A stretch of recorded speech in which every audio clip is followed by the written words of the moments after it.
చంటి అయితే ఎవరికి కాని రాకుండా ఇక ధర్మయ్య ఇంటికైతే వెళ్తాడు ఉత్తరం తీసుకొని.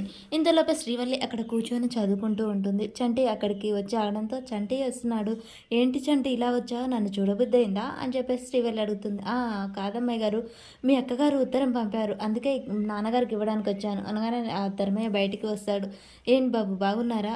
ఏంటి ఇలా వచ్చావు?" అని చెప్పగానే "చెంచలమ్మ గారు ఏమైనా కబురు చెప్పారా?" "లేదయ్యా, మీ అమ్మాయి గారు ఉత్తరం రాశారు" అని చెప్పేసి అనగానే ధర్మయ్య తీసుకుంటాడు. ఆ ఉత్తరం తీసుకొని చదవగానే ఇంతలోపే సింధూర వాళ్ళమ్మ అక్కడికి వచ్చి అనుమానంగా చూస్తూ ఉంటుంది.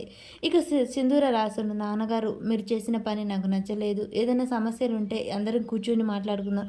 అత్తమ్మని ఇలా 10 మందిలో పెట్టకండి. తనకున్న పరువు తీయకండి. దానివల్ల నేను ఇబ్బంది పడతాను. మన కుటుంబం కూడా చెడ్డ పేరొస్తుంది.